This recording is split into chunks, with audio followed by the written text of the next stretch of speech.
নমস্কার বন্ধুরা, আজকে আমি আলু ভাজার একটা নতুন ধরনের রেসিপি শেয়ার করব। এই রেসিপির জন্য আমি দুটো বড় বড় সাইজের আলুকে ধুয়ে তারপরে খোসা ছাড়িয়ে নিয়েছি।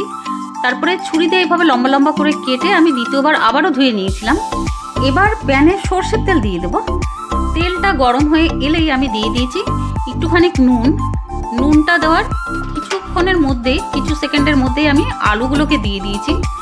আলু দিয়ে আমি সঙ্গে সঙ্গে ঢাকনাটা লাগিয়ে দিয়েছিলাম, কারণ আলুটা ধোয়ার পরে সামান্য একটু জল ছিল, ওই জন্য ছিট ছিল খুব জোরে জোরে, তাই জন্য লিডটা আমি লাগিয়েছিলাম।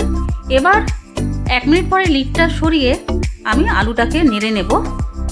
এবার দিয়ে দেব ছোটো চামচের হাফ চামচ হলদি পাউডার, 1 চামচ রেড চিলি পাউডার আর স্বাদ মতন নুন দিয়ে এবার আলুটাকে ভালো মতন ফ্রাই করব। 2 থেকে 3 মিনিট আলুটাকে আমি এইভাবে মিডিয়াম ফ্লেমে ফ্রাই করে নেব।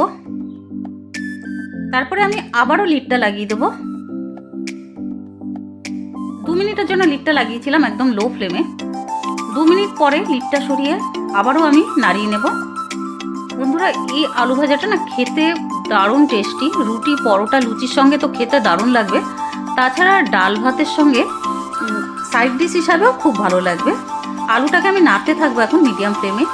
এবার 7-8টা রসুনের কোয়া একটা হামন দিস্তাতে দিয়ে ভালো মতন আমি এভাবে পিষে নেব। এবার দিয়ে দেবো হাফ চামচ গোলমরিচ গুঁড়ো। বন্ধুরা, আপনাদের কাছে যদি গোলমরিচ গুঁড়ো না থেকে আস্ত গোলমরিচ থাকে না, সেটা বেশি ভালো হবে টেস্ট। এবার আমি গোলমরিচ গুঁড়োটা দিয়ে একটু জল দিয়ে পেস্ট বানিয়ে নিয়েছি। আমার কাছে আস্ত গোলমরিচ ছিল না, এই জন্য আমি পাউডার দিয়েছি। এবার এই রসুন আর গোলমরিচের পেস্ট যেটা বানালাম জল দিয়ে, ওটাকে দিয়ে দেবো আলুর মধ্যে।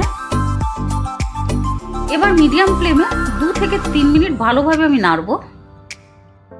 নাড়তে নাড়তে যখন কাঁচা গন্ধটা চলে যাবে রসুনের, তখন দিয়ে দেবো 1 চামচ ধনে গুঁড়ো, ছোটো চামচের 1 চামচ ধনে গুঁড়ো দিয়ে আবারও আমি নাড়ব। এইভাবে ফ্রাই করতে হবে বারে বারে নেড়ে, কখনো ঢাকতেও হবে, কারণ যাতে ভালো মতন আলুটা গলে যায়। এবার আমি লিডটা লাগিয়ে দিয়েছি, লো ফ্লেমে লাগিয়েছি 2 মিনিটের জন্য। 2 মিনিট পরে লিডটা সরিয়ে নেব, নিয়ে আবারও ভালো মতন নাড়ব। লিডটা এই জন্য বারে বারে লাগাচ্ছি যাতে ভেতর থেকে গলে যায়, আর মিডিয়াম ফ্লেমে আমি যে এটাকে ভাজছি আলুটাকে, যাতে বাইরে থেকে ক্রিস্পি থাকে।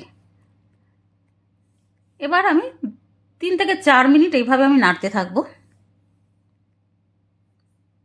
এবার আমি দিয়ে দেবো কাঁচা লঙ্কা।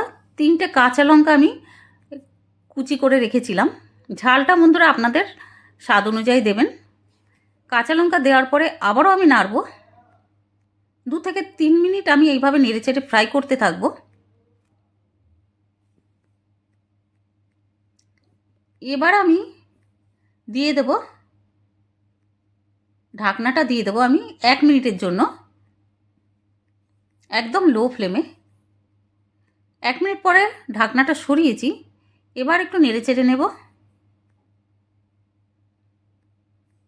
2 থেকে 3 মিনিট আবারও এইভাবে নেড়ে চেড়ে ফ্রাই করব আলুটাকে। এবার দিয়ে দেবো ফ্রেশ ধনে পাতা। ধনে পাতা দেওয়ার পরে আবারও আমি একটু নাড়িয়ে নেব। 1 থেকে 2 মিনিট আমি এভাবে নাড়িয়ে নেব।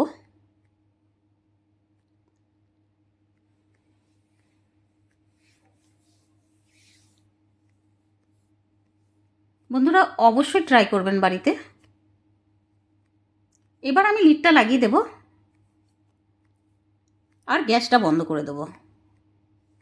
আমাদের তৈরি হয়ে গেছে দারুণ টেস্টি ইউনিক আলু ভাজা। খেতে দারুণ লাগে। তাছাড়া এটা যদি বাচ্চারা স্ন্যাক্স হিসাবেও নেয় তাও ভালো লাগবে, সসের সঙ্গে, টমেটো সসের সঙ্গে। এবার একটা প্লেটে আমি শিফট করে নেব, তুলে নেব। পুরো ভিডিওটা দেখার জন্য অনেক অনেক ধন্যবাদ। আর ভিডিওটা ভালো লাগলে প্লিজ লাইক করে দেবেন, সাবস্ক্রাইবও করে দেবেন, আর শেয়ারও করে দেবেন, আর কমেন্ট করে জানাবেন যে কেমন লাগলো এই আলু ভাজার নতুন রেসিপিটা। Thank you.